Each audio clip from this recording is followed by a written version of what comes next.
अच्छा ये बताओ, आपको कोई गाली दे तो आपको गुस्सा तुरंत आता है कि 1 घंटे बाद आता है? बोलो मैया जी, ओ मेरी माँ, बताओ आपको कोई गाली दे तो गुस्सा तुरंत आता है कि 1-2 घंटे बाद? तुरंत आता है, तुरंत आता है। आपका कोई अपमान करे तो आपको गुस्सा तुरंत आता है, क्रोध तुरंत आता है। अच्छा गाली क्या है? गाली कहां से निकलती है? मुख से। और कथा भी कहां से निकल रही है? अच्छा गाली प्रवेश कहां से करती है? कान से। और कथा भी प्रवेश कहां से कर रही है?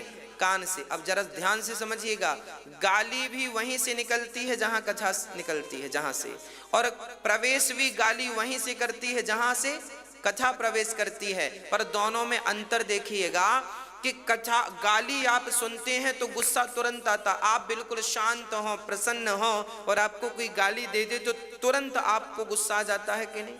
तुरंत आपका मन अशांत हो जाता है कि नहीं? गाली मन को तुरंत अशांत कर देती है। यदि गाली का शब्द इतना प्रभावशाली है कि वो आपके स्थिर मन को अशांत कर सकता है, तो सोचो कथा कितनी शक्तिशाली है कि कथा मन को तुरंत शांत कर देती है। यदि गाली प्रभावशाली है तो कथा कितनी प्रभावशाली होगी, आप इमेजिन करके देख लीजिएगा, है ना? गाली बड़ी प्रभावशाली होती है, वो भी शब्द है।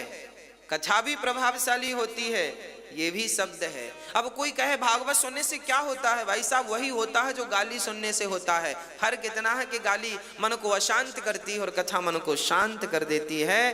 फर्क तुरंत पड़ता है, बदलाव तुरंत होता है।